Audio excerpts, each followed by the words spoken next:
Water. I like to water on your finger and toss it into the pan. And if it's bubbling, you're good. So I like to use a little bit of olive oil, a little bit of butter, just so the butter, it gives the butter a little higher burn temperature, and it also adds some nice flavor. So we're just crusting our chicken breasts here.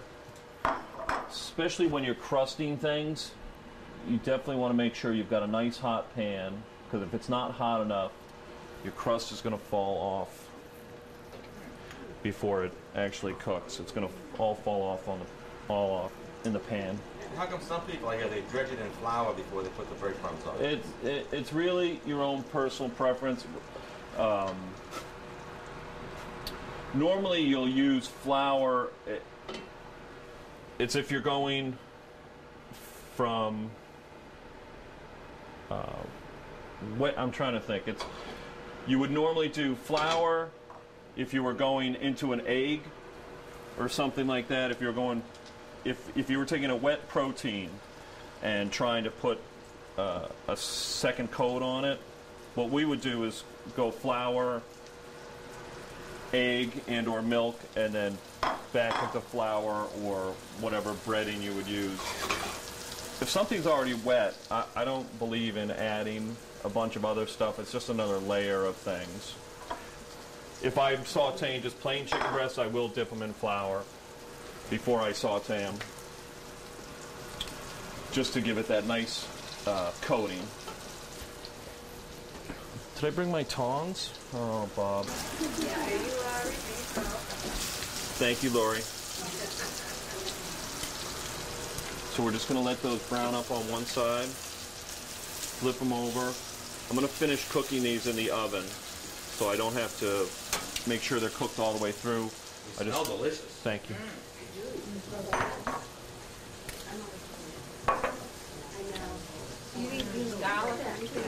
No. Just the red. So these are pretty well cooked. I'm going to set those aside for now. Take that off the burner. And as I've said before, I like to use as little pots and pans as possible. So what I'm going to do, those are about halfway done already. I'm going to push these to the side. I'm going to put my chicken breast right there. What temperature is that on? 400 degrees. Yeah. And what I'm going to do with these is I'm just going to put, pardon me, just some slices of brie cheese right over the top. We're going to let these melt in. You've got the recipe right now. You don't use any of the rind on that. You use everything. I use everything. All the time? Depending. Sometimes if I'm making a crepe or something like that, yeah, I'll remove this rind here, but I will keep that rind. I always thought the top one of either the top or the bottom had to be removed. No, it really depends on what you like. Oh, right. I think the rind adds a lot to the flavor. Great. Pardon me? Could you put a piece of prosciutto? You could do whatever you want to. That's the beauty of this, is you could do whatever you wanted to. A little piece of prosciutto, little just nice Canadian ham, Canadian bacon.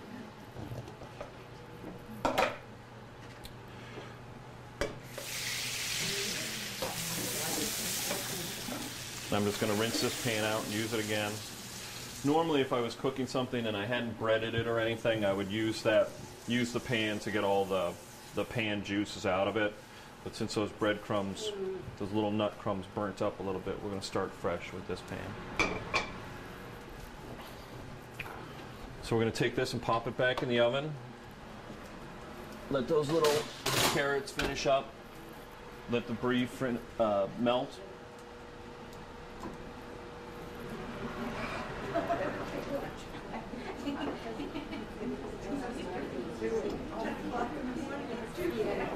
rice is done, I'm just going to make a quick little pan sauce for the chicken. I've got the... When you think, you all eat, you know what tastes good together. I mean, brie, fruit, nuts, it's pretty simple. Just take that basic concept and apply it to a protein, really, is all you're doing. So I've got my pan hot. I'm just going to take a touch of butter just to give it a little something to start with. My rice is already done. Try and think of it, whatever is going to take the longest is what you should start first. People always say, well, how do I get it all to come together? It's basic mathematics. Your rice is going to take longer than this quick chicken saute. Your carrots are going to take longer, so start those. So we're going to take our fresh berry medley, saute that up. I found a little Cointreau, which is an orange flavored liqueur, in Lori's liquor cabinet. It was actually right under the kitchen sink. But,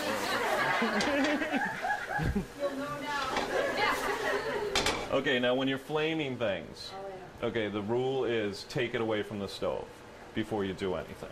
Okay, so we'll take it away from the stove, pour a little bit of the liquor in, and then you take it back to the stove, and normally it will light, the vapors will just light.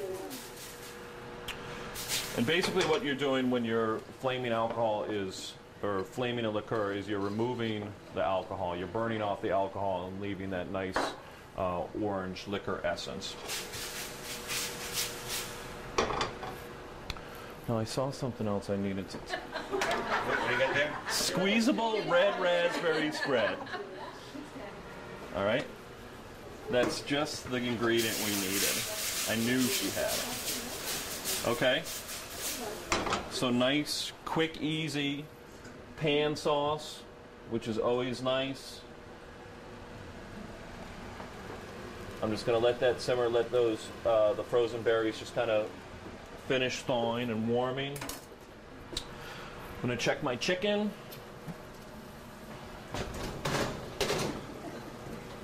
Nicely melted, just another moment or two. So now to plate. I'm going to get a couple nice plates here.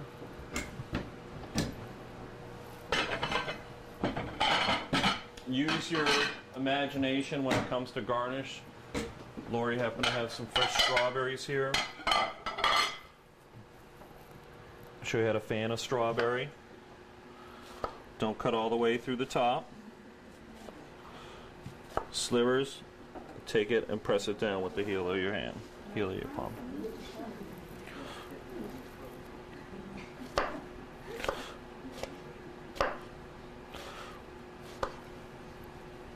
There you go.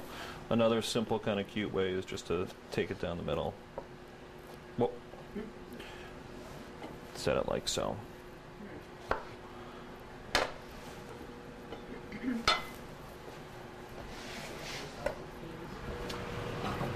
So my rice is ready, and as I said, I didn't go with too much flavor in the rice, just because I think everything else has plenty to it.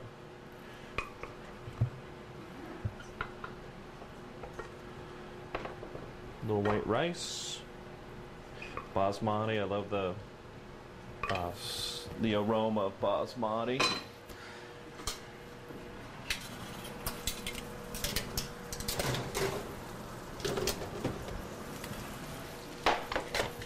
Once again, perfectly timed.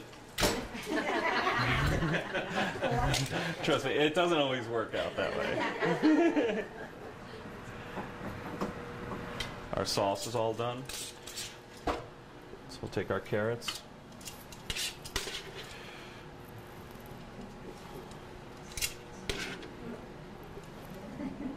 Like so.